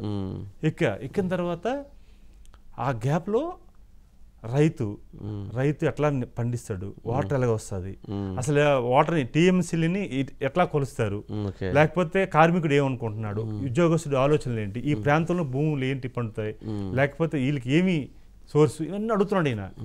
ఇదేంటి ఇది నాకు ఎక్కే సబ్జెక్ట్, నన్ను ఎందుకు ఎక్కించారు, ఇదేంటంటే ఒకటి నాకు తెలిసిన చెప్తుంటే ఫ్యామిలీ వరకు వచ్చారు. ఏంటన్నా అమ్మాయి ఏంటి, మీరు పిల్లలు ఎంతమంది ఏంటి అని అడిగితే ఒక పాప అని అంటే, ఏమంటే నాకు ఇష్టం ఏంటంటే సార్ ఒకే బిడ్డతో చేశారు కానీ నాకు ఫ్యాన్, ఒకతో చేసుకుందాం మనం అనుకున్నా, నేను నా వైఫ్. సార్ చేశారు కనుక మనం చేసుకోవాలి. అది కూడా అంతే. అసలు సార్ అబ్బాయి అనుకున్నారు, మీరు అమ్మాయిని ఎందుకు అనుకున్నారు మరి? అంటే నేను అమ్మాయి అనుకున్నాను అంటే నాకు ఇష్టం సార్, నాకు. ఎందుకంటే ఆడపిల్లలు, నేను పత్రికలో రాసినప్పుడు ఆడపిల్లలు అంటే కొంతమంది అబార్షన్ చేసుకునే సందర్భం, ఆ సంఘటన నేను రాశాను సార్, ఫీల్ అయ్యి రాశాను. ఆడపిల్లలు అంటే అంటే మగవాడంటే ఈ సొసైటీలో అంటే ఏదో కాకుండా ఆడపిల్లని కూడా గుర్తించాలి. ఆడపిల్లలు ఎందుకంటే చాలా మంది, ఎందుకంటే మా అమ్మ, మా అక్కలు, మాకు 6 అక్క చెల్లెళ్ళు, మాది పెద్ద కుటుంబం. మ్మ్.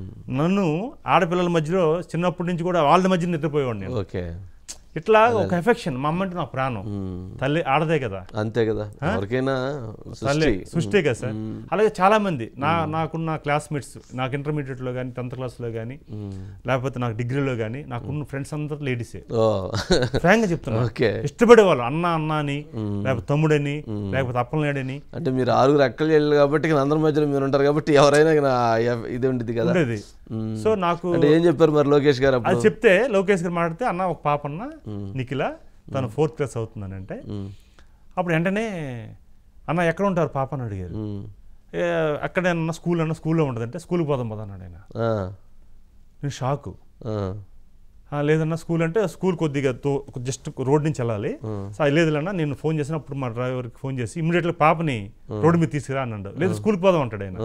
లేదన్నా నేను తీసుకొస్తాను, ఎందుకంటే అది కొద్దిగా బురదగా ఉంటుంది, ఇవన్నీ ఉంటుంది అన్న చెప్తే తీసుకొచ్చేసాం. తీసుకొస్తే పాపని చూశారు, కారు క్యాన్వా ఆపేశారు. ఓ జంక్షన్ లో జనం, క్యాన్వే కదా, లోకేష్ గారు వచ్చారు ఫస్ట్ టైం రణస్థలంలో. చూడండి ఇన్సిడెంట్ ఎట్లా అంటే, ఎర్రన్నాయుడు గారు ఆపి నా కోసం వెయిట్ చేసి క్యాన్వా తీసుకెళ్లేవారు. అదే ప్లేస్ లో లోకేష్ గారు ఆపి నా కూతురు కోసం వెయిట్ చేశారు.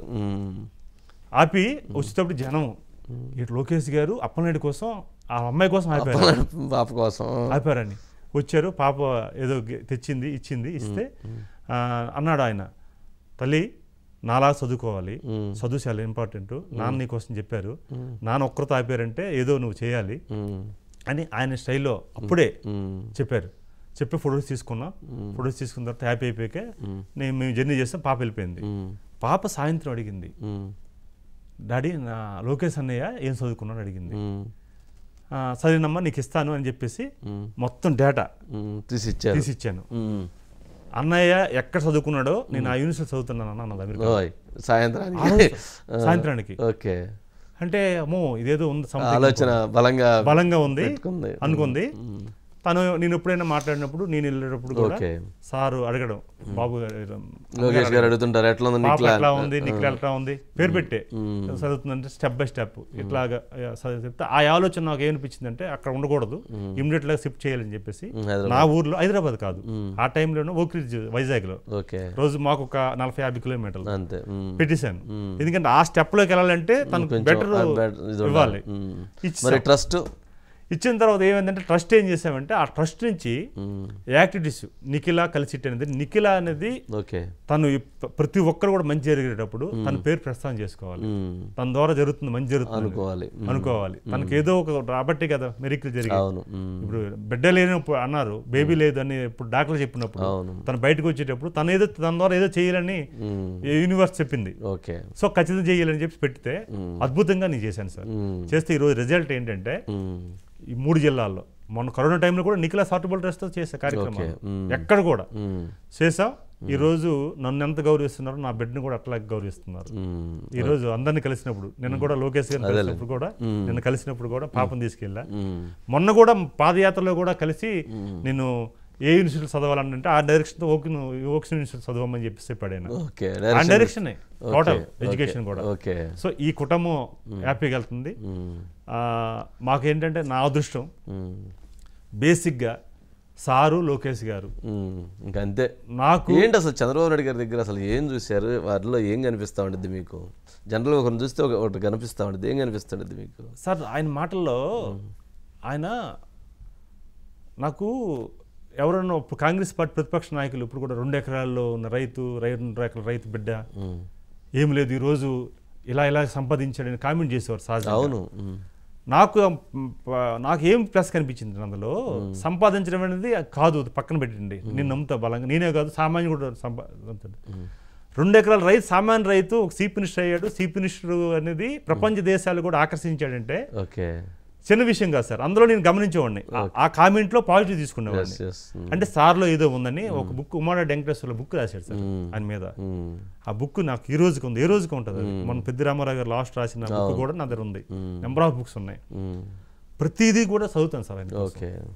ఆయన మీరు దాంట్లో ఆ కోణంలో పాజిటివ్ చూశారు. అంటే ఒక 2 ఎకరాలు ఉన్న వ్యక్తి, ఎక్కడో మారుమూల ప్రాంతం ఉన్న వ్యక్తి కష్టపడి సక్సెస్ అయ్యి పొలిటికల్ గా 14 సంవత్సరాలు సీఎం గా, 14 సంవత్సరాలు ఒక ఆంధ్రప్రదేశ్ లీడర్ గా దేశం ప్రపంచం గుర్తించే స్థాయిలో గెలిచాడంటే దాంట్లో ఆ కోణం చూశారు. మరి లోకేష్ గారిలో ఏం చూశారు? లోకేష్ గారిలో తప్పుడు కామెంట్లు చేశారు, బాధ కలిగించే కామెంట్లు ఆయన మీద. తప్పుడు ఫ్రెండ్షిప్గా ఉంటే ఆ క్లిప్పింగ్స్ పెట్టించడం, లేకపోతే ఈయన మాట్లాడడం రాకపోతే ఒక మాట్లాడితే ఇంకో మాట్లాడుతున్నారని దాని మీద కామెంట్ చేయడం, ఇవన్నీ బాధ కలిగిన సంఘటనలు. ఎందుకంటే లోకేష్ గారిని ఫస్ట్ టైం ఇండియా ట్రస్ట్లో చూసినప్పుడు కార్యకర్తల సంక్షేమ నిధి ఫస్ట్ టైం పెట్టి కార్యకర్తల కోసం ఒక కుటుంబం సార్, ఒక కుటుంబ యజమాని బిడ్డల కోసం ఎట్లాగైతే ఆలోచిస్తారో ఒక కార్యకర్త సంక్షేమాన్ని ఏర్పాటు చేసి వాళ్ళ కోసం ఆలోచిస్తున్నారంటే సంథింగ్ ఇందులో ఏదో ఉంది, ఏదో ఉందనేది నేను గమనించేవాడిని. అట్లా అలాగే నీ చెప్పేవాడిని కాదు అట్లా కూర్చోండి, ఎదురు కూర్చొని చూసేవాడిని అట్లా ఇండియా ట్రస్ట్ భవన్లో. ఈ క్రమంలో ఏంటంటే 2014 గవర్నమెంట్ వచ్చిన తర్వాత ఆయనలో ఒక ఆయనకు ఎక్కడైనా కూర్చోవచ్చు సార్. లోకేష్ గారు పార్టీ వాళ్ళు సార్, బాబు గారితో పార్టీ, ఎన్టీఆర్ ప్రాంతీయ పార్టీలే అంటే పార్టీ వాళ్ళే సార్. వాళ్ళు ఎక్కడైనా కూర్చోవచ్చు, ఎవరైనా ఆదేశించవచ్చు. బట్ సామాన్య కార్యకర్తగా మహానాడు అయినప్పుడు అందరి మధ్యలో కూర్చున్నాడు sir. That is leader sir. Leader అనేవాడు వారసత్వాన్ని, కొంతమంది ఏమనుకుంటారు వారసత్వంతో రాజకీయ కొంతమంది అయ్యారు, కానీ వారసత్వం ఉన్నప్పుడు కూడా వారసత్వం నాకు కాదు, నేను లీడర్గా ప్రూవ్ అవ్వాలని చెప్పేసి ఆయన స్టెప్పులు సార్ అయ్యి. అలాగే ఆయన మంత్రిగా ఉండేటప్పుడు ఆయన రివ్యూస్ మాకు తిత్తుల తుఫాను వచ్చింది సార్. తిత్తుల తుఫాను వస్తే పలాసలో లోకేష్ గారు గిరిజన ప్రాంతాల్లో పోలీస్ యంత్రాంగం వద్దు సార్, నక్సల్స్ ఏరియా సార్ వెళ్ళొద్దని అంటే నేను ప్రత్యక్షం చూసా. ఆయన నో ఏం ప్రాబ్లం లే, మనం వెళ్దాం, ఇక్కడ కూర్చొని రివ్యూల్ చేయడం కాదు, గ్రౌండ్కి వెళ్ళి చేయాలి అని. చంద్రబాబు నాయుడు గారు వచ్చారు, సేమ్ సార్. బాబు గారు అయితే అల్టిమేట్ సార్, ఆయనకి చెప్పవసరం లేదు ఆయన కోసం. లోకేష్ గారిలో అలాగే కార్యకర్త పట్ల విశ్వాసం సార్, నమ్మకం. సామాన్య కార్యకర్త మెసేజ్ పెట్టినా రిప్లై ఇవ్వడం చిన్న విషయం కాదు సార్. ఎవరైనా ఒక సర్పంచ్ మా వాళ్ళుగా ఉండి ఒత్తిడి గురయ్యి ఏరా నువ్వు అలా చంపేస్తున్నావు అంటారు. ఓకే, జగన్మోహన్ రెడ్డి గారి గురించి ఏం చెప్తారు మరి? వారిలో ఏం చూశారు సార్? నేను ఆయనలో నాకు తెలియదు సార్ వాస్తవంగా, ఎందుకంటే తెలియదు అంటే దగ్గరగా చూడలేదు. ముఖ్యమంత్రి గారు ఎలా పాటు అంటే ముఖ్యమంత్రిగా తెలుసు, వ్యక్తిగతంగా నాకు తెలియదు. నాకంటే ప్రజలకు బాగా తెలుసు సార్. అంటే నేను ప్రజలకి ఇప్పుడు ఒకటి సార్, ప్రజల అభిప్రాయం ఏంటంటే రాజశేఖర రెడ్డి కొడుకుగా ఆయనకు అవకాశం ఇచ్చారు సార్, జగన్మోహన్ రెడ్డికి ఇవ్వలేదు సార్. 2019లో రాజశేఖర రెడ్డి కొడుకుగా ఆయనకు అవకాశం ఇచ్చారు. రాజశేఖర రెడ్డి గారు ప్రతిపక్ష నాయకుడు అయినా సరే ఆయన ఉన్న క్వాలిటీస్ని కూడా గమనించాలి సార్. ఆయన ఒక ప్రజానాయకుడు, అంటే ప్రజానాయకుడు. ఎలాగ నాయకుడు అంటే ఆయన తప్పులు పక్కన చర్చించి వదిలేసండి, కొన్ని తప్పులు జరిగాయి, కానీ కాంగ్రెస్ పార్టీలో ఆయన ప్రజానాయకుడు అయ్యాడు. ఆయన బిడ్డగా గుర్తించి ఒకసారి అవకాశం ఇద్దామని చెప్పి ఈయనకు అవకాశం ఇచ్చారు. ఈయన పూర్తిగా ఫెయిల్ చేశాడు. అసలు అంచనాలు అసలు సహజంగా ఒక పర్సంటేజ్ ఉంటుంది సార్. ఒక అభిప్రాయం మీద, ఒక మనిషి మీద ఒక అభిప్రాయం ఉండేటప్పుడు ఒక పర్సంటేజ్ తగ్గాలి, కానీ కొలాప్స్ అయిపోయి అసలు ఏం లేదు. అందుకు నేనేం కామెంట్ చేయను, తలకిందులు అయిపోయింది కాబట్టి మీరేం కామెంట్ చేయాల్సిన లేదా, పబ్లిక్ తెలుసు ఆ విషయం. అందుకు నేనేమంటే కంపారిజింగ్ లోకేష్ గారిని కానీ లేకపోతే బాబు గారి కోసం కంపారిజింగ్ వదిలేసాను సార్. అసలు దానికోసం డిస్కషన్ లేదు. ఆ ఏజ్ గ్రూప్ లో చంద్రబాబు నాయుడు గారికి జగన్మోహన్ రెడ్డి కంపారిజన్, లోకేష్ గారికి జగన్మోహన్ రెడ్డి గారికి కంపారిజన్ అవసరం లేదు సార్. అది కూడా లేదు. ఎందుకు లేదంటే ఒక ఏజ్ గ్రూప్ లో సమానం అవ్వచ్చు, లేకపోతే వారసత్వంగా సమానం అవ్వచ్చు. నువ్వు రాజశేఖర రెడ్డి అబ్బాయిగా చంద్రబాబు అబ్బాయిగా నువ్వు కంపేర్ చేసుకోవచ్చు. కానీ క్యారెక్టర్ అండి sir, character important sir. Character అంటే చాలా మోర్ ఇంపార్టెంట్ సార్. ఈ పదవులు ఉన్నా, వ్యాపారంలో ఉన్నా, ఏ ప్రొఫెషన్ ఉన్నా ప్రతి మనిషికి వ్యక్తిగత డిసిప్లిన్ అవసరం సార్. ఆ డిసిప్లిన్ గమనించాను.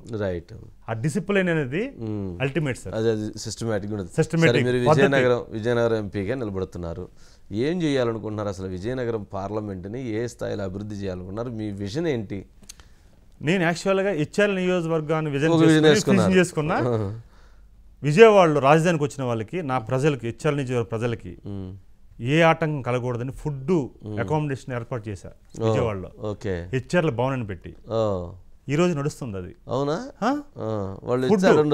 ఎక్కడ ఇంకో విషయం, ఆడు రైల్వే స్టేషన్ దిగినా, బస్ స్టేషన్ దిగినా అక్కడ ఆటోలు మనం ఉంటాయి, ఆటోలో తీసుకొచ్చి ఈ భవన్లో పెడతాడు. ఈ భవన్ నుంచి వాడు బోరింగ్ చేసి 360 రోజులు నైట్ అండ్ డే అకామిడేషన్, 100 మంది సరిపడిన అకామిడేషన్ విత్ ఏసీ. మామూలుగా ఏదో పరుపులు ఫ్యాన్లు పెట్టేది కాదు, ఎగ్జిక్యూటివ్గా, అంటే రిచ్గా ఉండాలి. నా పబ్లిక్ రిచ్గా ఉండాలి ఎక్కడికి వచ్చినా. అలాంటి ఫుడ్ అకామిడేషన్ ఏర్పాటు చేశాను. ఓయ్ ఈ రోజు ఎప్పుడు ఉన్నది? ఈ రోజుకుంది. విజయవాడ వెళ్తే ఎందుకు పెట్టారు అది?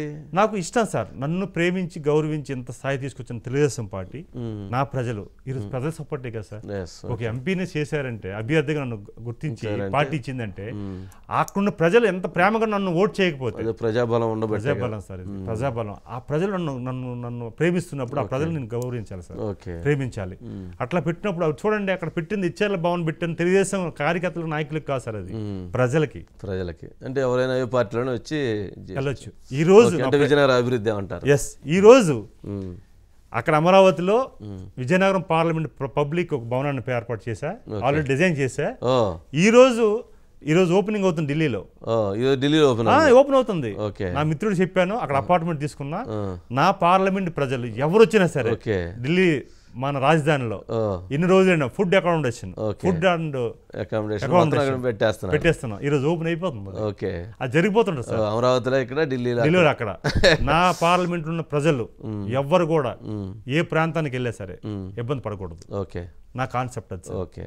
అంటే నా ఆలోచన, ఒక స్థాయిలో మనకు అవకాశాలు ఇస్తారు సార్, అవకాశాలను వినియోగించుకోవడం ఒక పద్ధతి అయితే, సృష్టించుకోవడం కూడా ఇంకా అవకాశం. ఇంకొకటి సార్ పదే సార్లు చెప్పేవాళ్ళు సార్, అది సృష్టించుకోవాలి. అవకాశాలు వచ్చేటప్పుడు వినియోగించుకోవడం కంటే నువ్వు సృష్టించుకొని వినియోగించుకున్నప్పుడు ఎనర్జీ వేరేగా ఉంటుంది.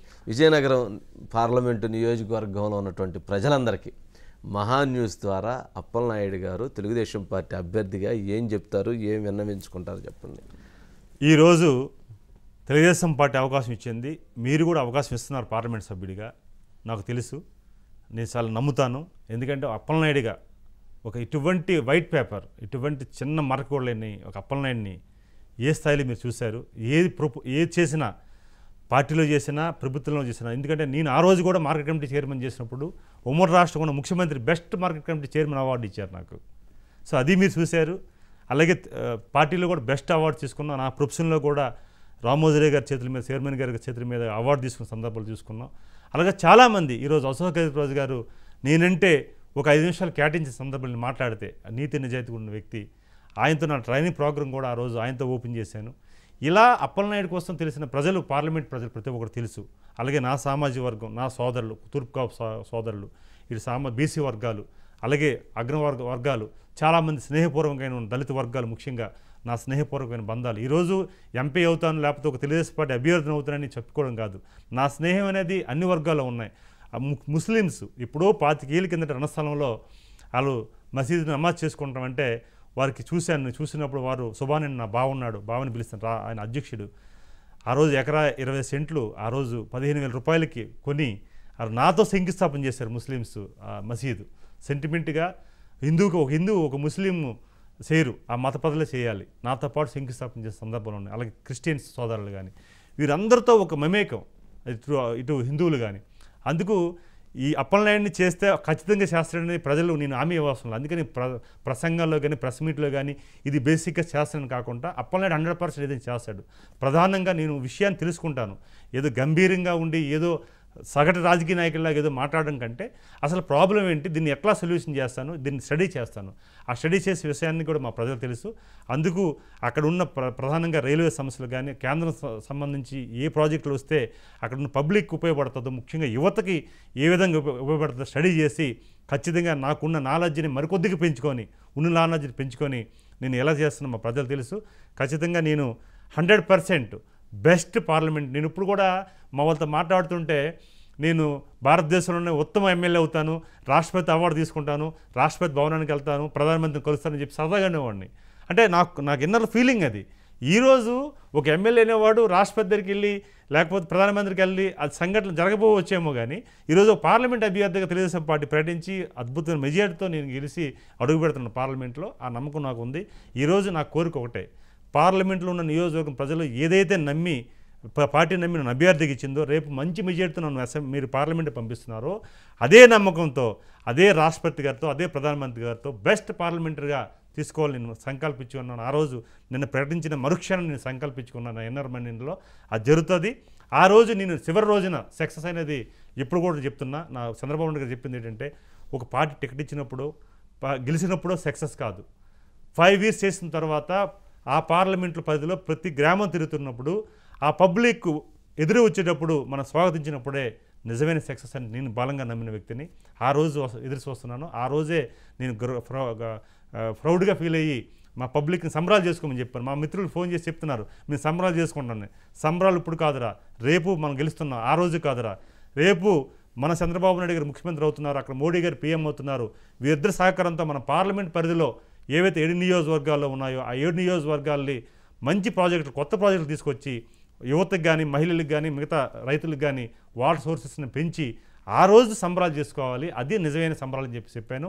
ఖచ్చితంగా సార్, నాకు నమ్మకం ఉంది.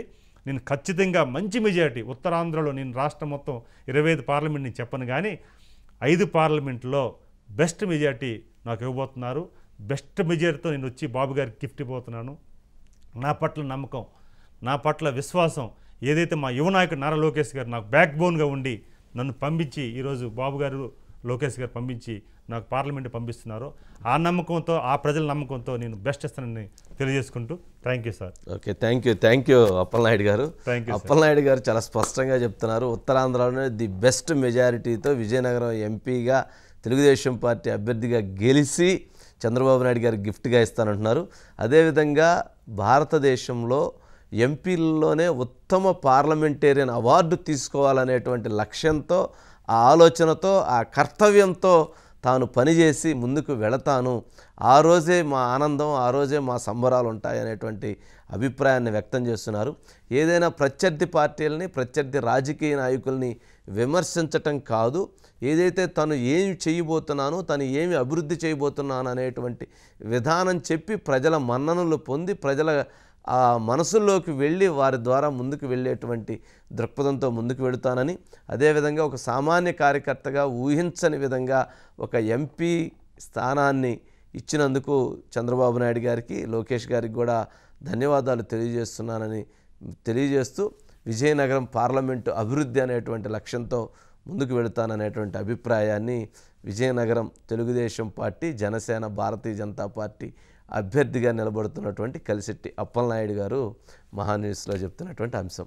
ఇది ఈ వారం the leader with Vamsi. Thank you Appalanaidu garu. Thank you.